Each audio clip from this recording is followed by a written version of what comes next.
Fondée en 1128 par Norbert von Xanten, Grimbergen est une brasserie située dans la ville du même nom, dans son abbaye, en Belgique. Une simple activité artisanale à ses débuts, Grimbergen est devenue au cours de ses 892 années de savoir une grande entreprise dont les brasseries sont maintenant localisées à Cronenbourg en France et à Alkenmaes en Belgique. Quelle est son histoire, comment on communique la marque, on vous explique tout dans cette vidéo.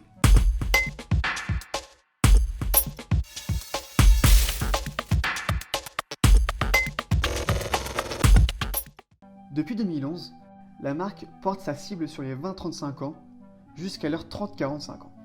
La bière est un marché à forte concurrence. 4 grands groupes se font face. Anheuser-Busch InBev, dit ABInBev, qui possède les bières Corona ou encore Jupiler. SABMiller qui possède Atlas et Cascade rachetés par AB InBev en 2016. Heineken, qui possède Affligem et Adel Scott. Et Carlsberg qui possède 1664 et Skol. Ces 4 groupes possèdent évidemment plusieurs autres bières, mais il ne s'agit là que d'une simple sélection. Grimbergen, quant à elle, appartient à Carlsberg. Ces 3 groupes se partagent 45,7% de la part du marché de la bière. Les vendeurs artisanaux se partagent le reste. Le chiffre d'affaires de Carlsberg était de 2,47 milliards d'euros au troisième trimestre 2019.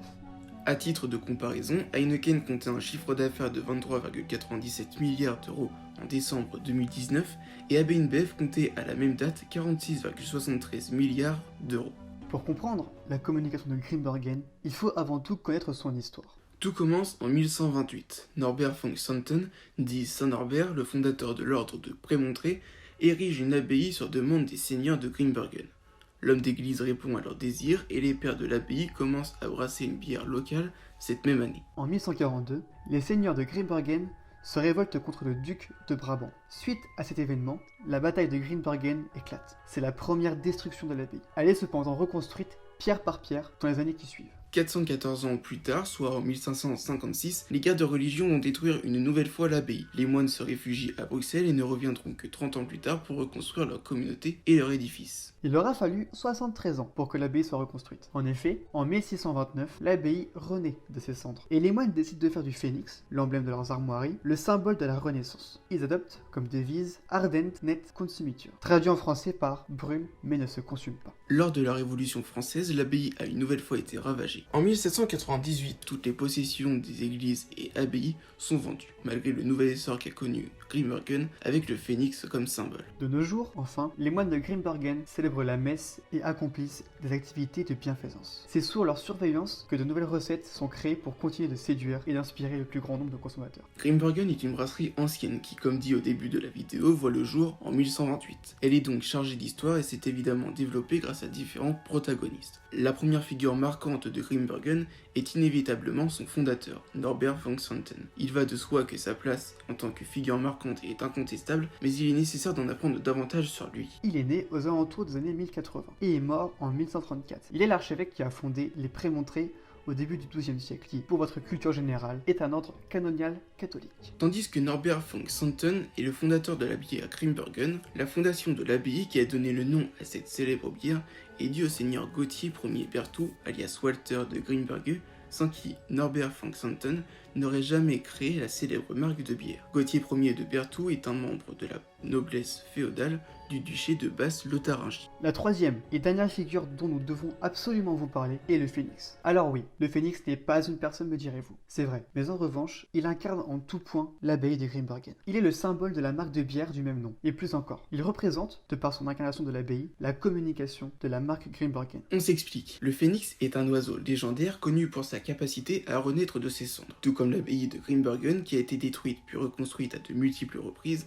c'est à partir de là que le phénix est devenu le symbole et le logo de la marque de bière Grimbergen. Nous allons développer l'aspect communication dans la partie suivante. Nous venons de parler du phénix, qui est l'emblème et le logo de Grimbergen. En effet, de par l'histoire marquante de cette abbaye de Grimbergen, c'est en 1629 que les moines norbertins décident d'utiliser le phénix comme emblème avec la devise Ardet nec consumitur. C'est là-dessus que la marque Grimbergen a centré toute sa communication. Le logo en question n'a pas toujours été celui qu'il est aujourd'hui. Il a évolué au fil des années. C'est en 1957 que la première version du logo voit le jour. Une seconde version de ce logo arrive en 2000 pour finalement atteindre sa forme actuelle en 2010, ayant pour but de mettre en valeur le phénix. Sur chacun de ces logos, nous pouvons voir des flammes, desquelles l'oiseau légendaire s'érige. Les deux premières versions du logo avaient également un vitrail en fond qui représentait l'abbaye. La stratégie de communication de Grimbergen est passée par 3 phases. La première a débuté en 1994 lorsque Grimbergen arrive dans la grande distribution. Ils partent à la conquête du consommateur. Cependant, cela n'a pas été simple, de par l'arrivée de la loi E20 du 10 janvier 1991, qui interdit la diffusion de publicités ayant pour sujet l'alcool à la télé et au cinéma, supports sans lesquels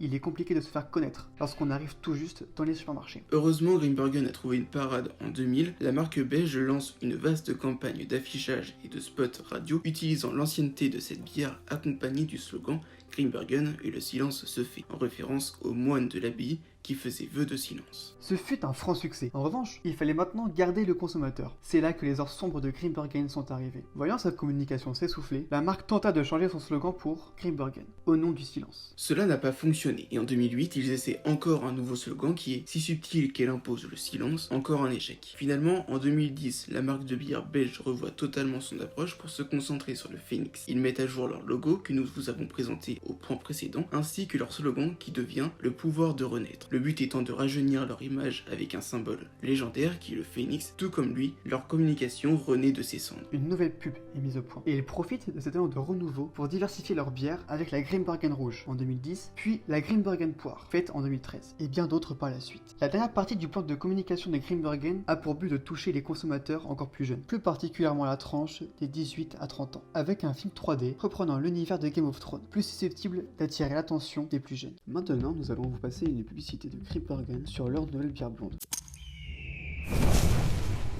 C'est une flamme qui anime l'abbaye de Grimbergen depuis des siècles.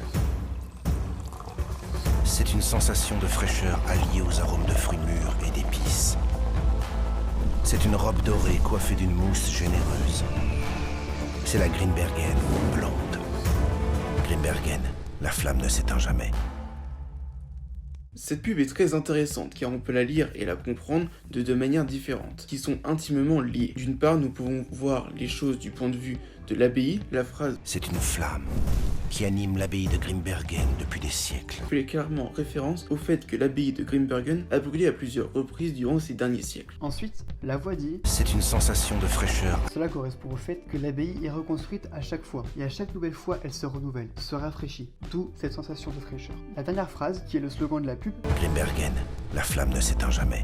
nous rappelle fortement la devise Ardet nec consumitur. En effet, la flamme ne s'éteint jamais car l'abbaye ne se consume pas, elle brûle et se reconstruit à chaque fois. D'autre part, nous pouvons voir cela de l'aspect du renouvellement de la communication de Grimbergen. Je développe. Essayons maintenant de voir la flamme comme le symbole du phénix qu'on voit dans la pub, sous la forme d'une flamme justement. Le phénix renaît de ses cendres et est donc en quelque sorte le symbole du renouveau. Reprenons les phrases que nous avons relevées. C'est une flamme qui anime l'abbaye de Grimbergen depuis des siècles. Dans ce cas-ci, signifierait que la marque Grimbergen n'a jamais cessé d'évoluer, tout comme elle n'a jamais cessé de brûler. C'est le phénix qui renaît de ses cendres. Ensuite, prenons la seconde phrase, sensation de fraîcheur. Cela rappelle d'un côté la fraîcheur que l'on ressent lorsqu'on boit une bière, mais surtout lorsqu'on boit une nouvelle bière avec un arôme différent. Le slogan Grimbergen, la flamme ne s'éteint jamais, signifie que Grimbergen est une bière de légende qui ne cessera jamais d'être vendue et bue, mais également que comme le phénix, ils ne vont jamais cesser d'évoluer et de renaître de leurs cendres. Comme nous l'avons dit au tout début, ces deux axes sont liés car la pub nous présente la toute nouvelle bière blonde, fraîche, mais réalisée avec tout le savoir-faire acquis durant plusieurs siècles. Pour terminer cette partie sur la communication de l'entreprise, il est intéressant de parler de sa présence sur les réseaux sociaux, notamment Twitter, Facebook, Instagram et surtout YouTube, qui leur a permis de contourner la loi E20, même si leur chaîne n'est pas disponible sur la plateforme française, très probablement à cause de la législation de notre pays. Tous ces réseaux sociaux ont permis de rajeunir la cible et de développer la communication de la marque après une période difficile, mais ces réseaux sociaux suffiront-ils à développer une plus grande cible? Seul l'avenir pourra le confirmer.